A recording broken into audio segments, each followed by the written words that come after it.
Puluhan kader DPD Partai Demokrat DKI Jakarta membubuhkan cap jempol dengan darah.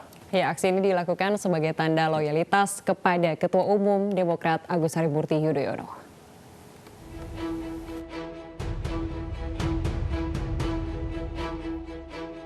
Puluhan kader Partai Demokrat serta simpatisan menggelar aksi cap jempol darah sebagai bukti loyalitas kepada Ketua Umum Agus Harimurti Yudhoyono di kantor DPD Partai Demokrat DKI Jakarta, kawasan Cipayung, Jakarta Timur. Aksi ini sebagai bentuk perlawanan terhadap Kongres luar biasa di Deli Serdang, Sumatera Utara yang dianggap abal-abal.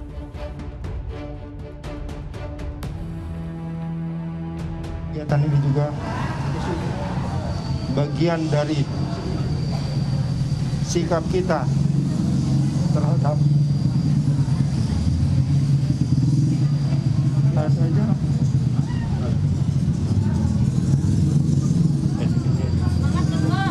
DKI solid, semangat ketua, DKI solid. Adanya ketidakadilan yang dilakukan oleh penguasa saat ini. Untuk itulah kegiatan ini kami lakukan rakyat Indonesia.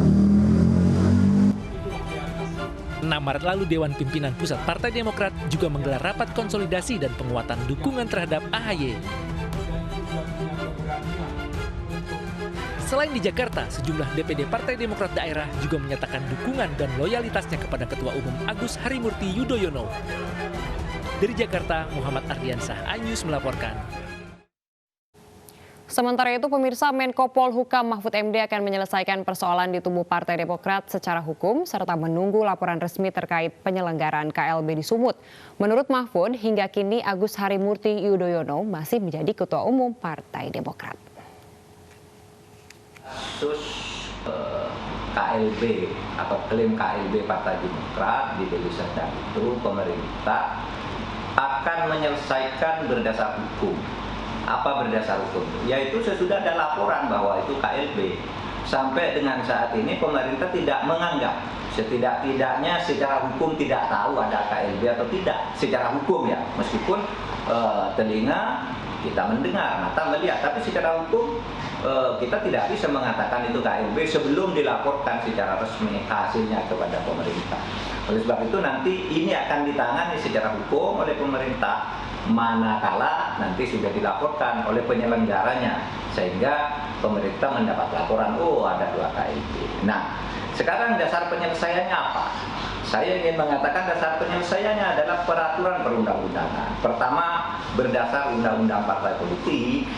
Yang kedua, berdasar ADART yang diserahkan terakhir atau yang berlaku pada saat sekarang ini. Nah, bagi pemerintah ADART yang terakhir itu adalah ADART yang diserahkan tahun 2020. Maaf ya, saya kemarin mungkin keliru menyebut tahun 2025. Yang betul ADART yang diserahkan tahun 2020 bernomor MHH 9 tahun 2020 bertanggal 18 Mei 2020. Nah, berdasar itu maka juga yang menjadi Ketua Umum Partai Demokrat sampai saat ini ya adalah AHY. Nanti akan timbul persoalan apakah ADART yang menjadi dasar apa yang disebut KLB di Deli Serdang itu sah atau tidak. Nah, nanti kita nilai. Kita akan nilai secara terbuka dari logika-logika hukum, karena logika hukum itu juga logika masyarakat. Jadi kita nggak boleh main-main gitu. Jadi ADART yang sah itu sampai sekarang di Kemenkumham yang diserahkan tahun 2020 itu nanti dasar utamanya. Lalu kalau ada yang mengajukan perubahan, kita tanya bagaimana mengubahnya, siapa yang mengubah, forumnya apa, yang hadir di dalam forum itu sah.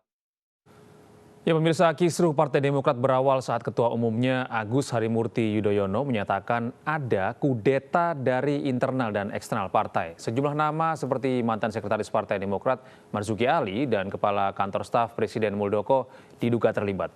Meski sempat mengelak tuduhan, seluruh dugaan terjawab dalam Kongres luar biasa itu.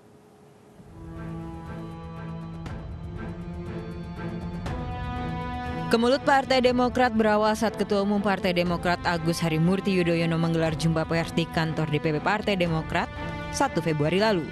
AHY menyebut ada upaya kudeta sejumlah elit politik Partai Demokrat dan orang di lingkaran istana, yaitu Kepala Kantor Staf Presiden Muldoko. Adanya gerakan politik yang mengarah pada upaya pengambil alihan kepemimpinan Partai Demokrat secara paksa yang tentu mengancam kedaulatan dan eksistensi Partai Demokrat. Menurut kesaksian dan testimoni banyak pihak yang kami dapatkan, gerakan ini melibatkan pejabat penting pemerintahan. Muldoko merespon, ia membantah terlibat dalam kudeta Partai Demokrat. Ia meminta AHY untuk tidak mudah terbawa perasaan. Ya, saya sebenarnya prihatin gitu ya, melihat situasi itu. Karena saya juga bagian yang mencintai Demokrat. Saran saya ya, menjadi seorang pemimpin adalah seorang pemimpin yang kuat. Jangan mudah baperan. Isu kudeta pun terus bergulir. Mantan Sekjen Partai Demokrat Marzuki Ali disebut-sebut sebagai pengkhianat di tubuh Demokrat. Ia pun membantah tuduhan itu. Masa dia nggak bisa kendali, kan mau fitnah orang. Ini nggak main-main fitnah ini. Kalau dibawa ke masalah hukum, apalagi di ruang publik, di fitnah, ini bisa masalah besar. Jadi nggak main-main fitnah ini. Tidak ingin isu menjadi liar, Ketua Majelis Tinggi Partai Demokrat Susilo Bambang Yudhoyono turun gunung. SB dengan tegas menyatakan siap menjadi benteng Partai Demokrat. Partai Demokrat justru berpendapat apa yang dilakukan Muldoko tersebut sangat mengganggu dan merugikan nama baik beliau. Mantan Panglima TNI di era SBY pun mengaku akan lakukan langkah-langkah tertentu jika dirinya terus disebut-sebut dalam kisruh Partai Demokrat. Dan saya ingin mengingatkan semuanya, ya, saya ingin mengingatkan, gitu. Karena saya bisa, sangat mungkin, ya, melakukan apa itu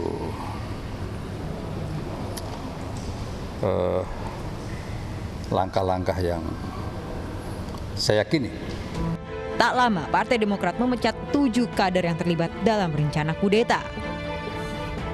Kini dalam Kongres luar biasa, Muldoko terpilih menjadi Ketua Umum Partai Demokrat secara aklamasi bersama dengan sejumlah nama yang sudah disebut-sebut sebelumnya.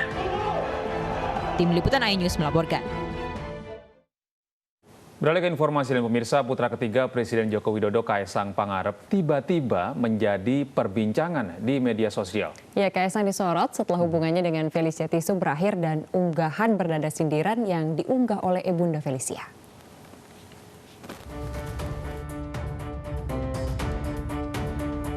Nama putra ketiga Presiden Joko Widodo, Kaesang Pangarep, kini sedang menjadi perbincangan di media sosial.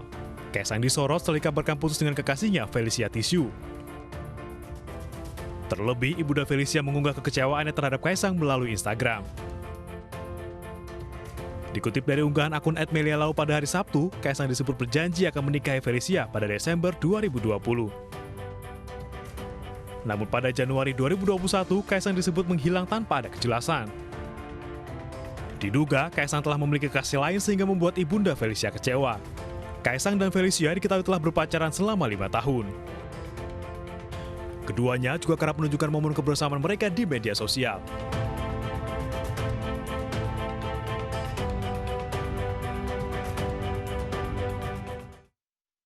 Aksi Wali Kota Blitar Santoso yang berjoget tanpa menggunakan masker viral di media sosial. Pemirsa, informasi selengkapnya akan kami hadirkan usai jeda. Tetaplah di iNews Pagi.